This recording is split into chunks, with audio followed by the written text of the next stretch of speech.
All right, guys. I've had a chance to let this TO release soak in, and I've been watching everything from the NFL Network to a lot of things online. I tried to watch ESPN. I just couldn't do it. I mean, they're just so giddy over there. It's pitiful. So I'm not doing that to myself. Not today. Um, but I want to go with you. They're going to be random notes. It's just a notepad, so it's just going to be random notes, and I'm going to go through of the things I saw. So if something strikes a chord with you, just comment on it below, and I'll get to it when I get back from doing all the stuff that I was supposed to do before all this TL crap started. All right, first thing is Vic Carucci. He says, NFL.com. He says Jones finally sees what we all saw. This proves one thing, that the Terrell Owens was the same person before he got here as he is after he's leaving. Nothing's changed. There's no big blow up in Dallas. There's no huge thing that you can actually point to as Terrell Davis did this to the Cowboys and that's why. There's nothing that. It's the same reputation that he had before he got in here as he has now.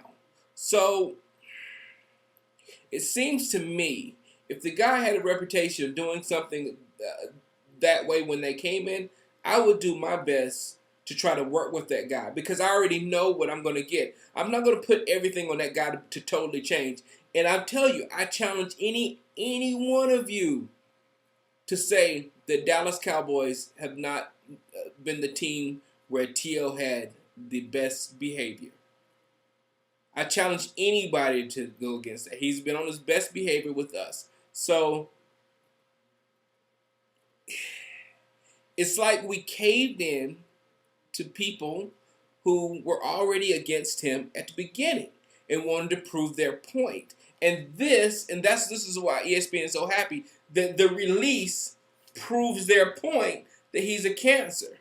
But us, the fans, are sitting back and like, but what was the incident that did it? And we all know, as far as us, the fans, we know that if it was T.O., we would be the one wanting T.O.'s neck, not the media, not ESPN. We're the fans.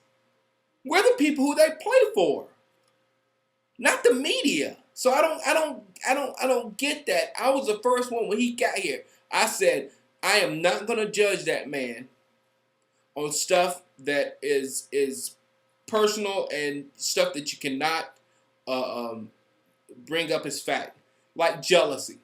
That he's jealous of Jason Witten. You can't validate that with facts. You can't prove that man is jealous of that man. So that's just your opinion, and I don't know how it gets into ESPN and the sports and the local media. I don't know how jealousy and selfishness comes in when you don't know that unless you're that person. You don't know that person's true intent unless you're that person. So I said I wasn't going to do that. I was going to base it on actions. And I said if T.O. did something to my football team, I would be all over him quicker than anything else. But T.O., even though he did do some things to this team, I'm not going to take that away, he was nowhere near the only reason or the major reason of our collapse. Nowhere near it. I'm sorry. And for Jerry Jones to listen to the people that were talking junk, that now they're so free. Oh, now I don't have to think about Terrell Owens in the game plan. Now I don't have to do all that. Those people were not doing a very good job at their job. So when you ask them what the problem, they're going to say, well, I have to make sure T.O. gets the ball.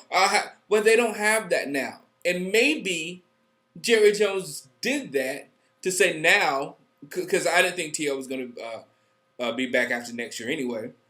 So now let T.O. go and say, all right, guys, now you don't have that scapegoat. What do you know about football? Can you get the ball to everybody? Because I'm telling you, with my own eyes, sitting in the end zone in the Dallas Cowboy Giant football game, I saw Tony Romo come back and look over here and look over here and look over here, and I saw T.O. run around the middle of the field with his hands like this, just waving, wide open. And Tony Romo ducks the ball down and takes off running. And I'm like, dude, I'm football stupid. And I saw a wide open T.O. run across the middle. You know, if you paying your wide receiver millions of dollars and he's open like that, do you not want him to say that he's open? Do you want him to just go back to the huddle and just shut up and don't say anything? You don't want him to go to the coaches and say, hey, look, this player and that player is working. You know, the player is out there on the field in the front lines of battle. If he sees something, the coach should listen to him. But you want him to shut up. Everybody says shut up. So now he's completely shut up. He's gone. Let me go. I got off track here. Let's see. I got the jealousy thing. How I got Mark Slareth here. Let's see. I want to get to the mentality because they were saying the offensive coordinator's mind, because I just touched on that. The offensive coordinator's mind, now he doesn't have to worry about anything else. You shouldn't have been worried about that in the first place. You shouldn't have been worried about that in the first place. Because if you stick to your game plan and you game plan to win, and if somebody's not liking it, but you're winning, then you can cut that person with no problem. If you're doing your game plan right, you can cut a negative person out of the game plan and keep the game plan going. Do your game plan. That is very weak-minded bull crap. I'm not going to curse in this one. I'm sorry. I'll curse in the last one. But that's weak-minded bull crap to say, well, I can't do what I really want to because I got to get the ball to him. No. He's still a player. He's still a player. And I guarantee you win. You clean up all the negative stuff in that locker room. You don't have to worry about that player if you win. But the problem is your mind from the coaching, from putting stuff down, is not focused on football. It's focused on making somebody happy. So maybe he should have been gone and not more of what T.O.'s doing, of what the coaching staff are doing, because they're weak minds. I hate the blame game. I hate it. It just kills me. Let's see. Another thing. Mooch was talking T.O. up. Former coach. Just talking him up. Hoping for the best for this guy. We thought this thing was going to work this time. And there are no specific issues. The only issue that the only main issue that you can bring up is the issue that happened at the end of the season. And there's so many cloudy rumors around that thing that we don't know what the true story was. And when Andrea Joyce was up there talking to the three after the Giant game, it was like, oh, nothing happened. Mainly from Jason Witten, the one that we trust. So, I don't know. Perception becomes reality, people. Everybody thinks you this way. There's nothing you can do to change it unless they change their perception. Sorry, T.O.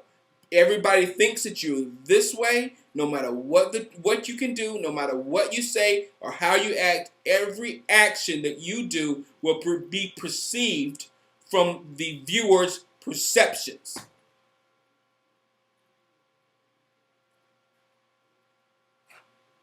Romo-friendly offense. Here's another one. Stephen A. Smith was talking about how they were blaming one player for chemistry. You know, and you can never blame him for lying. And I just you can't blame that one player for chemistry. You just let the locker room get out of control. And when you let the locker room get out of control yourself, the polarizing large figures, which you would have in any group of human beings, the polarizing large figures would take over. So, and then you just want to let me get rid of that guy. It still ain't going to make you smarter on how to put a team together. It ain't going to make you stronger in how to make sure your locker room is tight. It's just going to take another bad characteristic.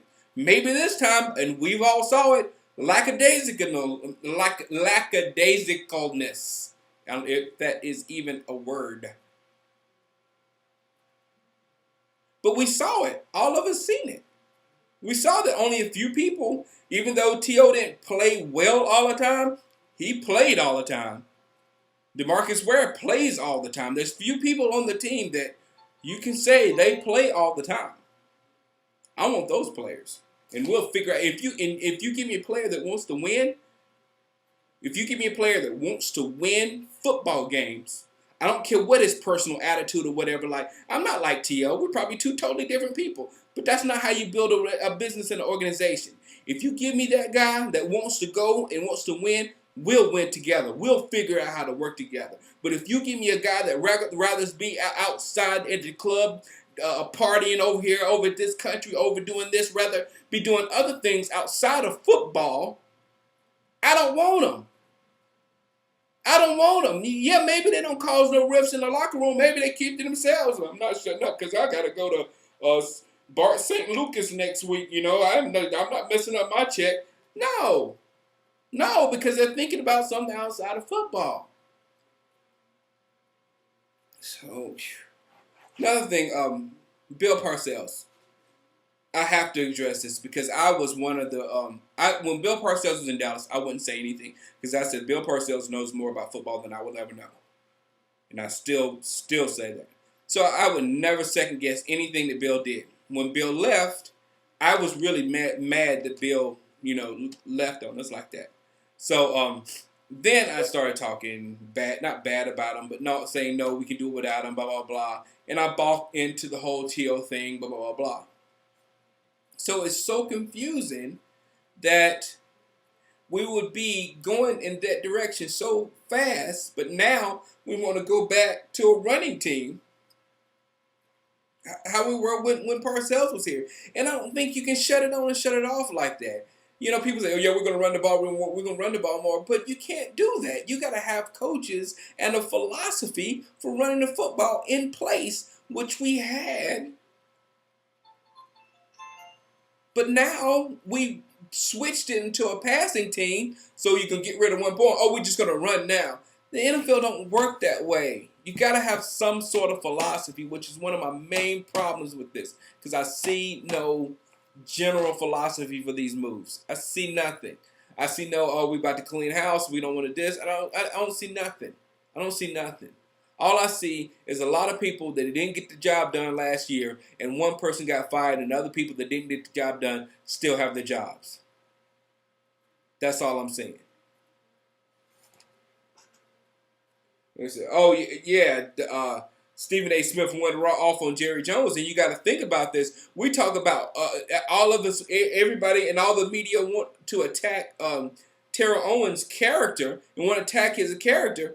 Jerry Jones straight up lied to the dude and was straight up lying to everybody about what was going to happen and what might happen. He could have been a little more upfront. T.O. got blindsided like he would on Survivor. You know what I'm saying? And we all see it's dirty when we watch that game of Survivor. Oh, that was dirty what they did then because he got blindsided. Well, T.O. was blindsided. But he deserves it. Everything. T.O. gets hit on the head by a piano. Oh, he deserves it because he is a bad person. You can't judge a person's character like that, guys, because people believe it. People, when ESPN says this person's a bad person, people believe it.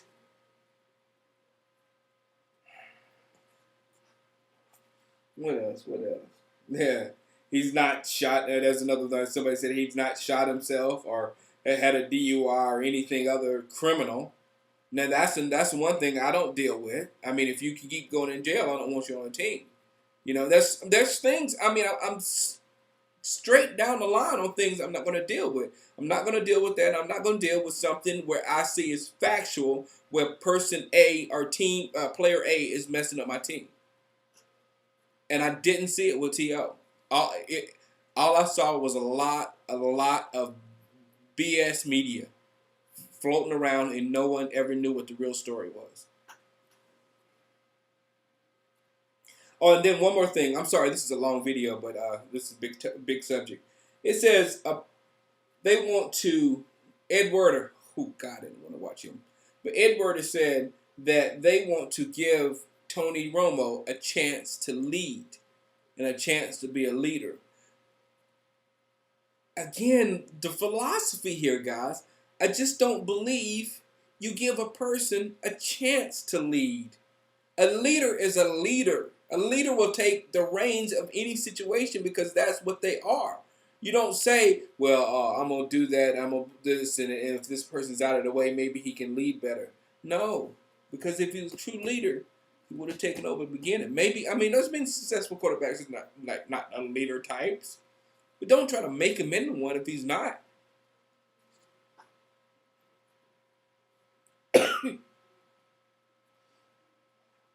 The last thing, and I'm probably going to repeat, I'm going to let you go.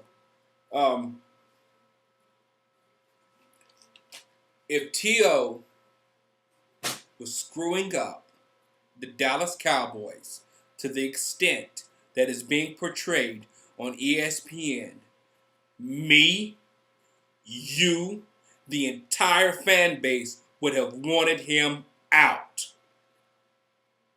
The people that pay the bills, us. Holla.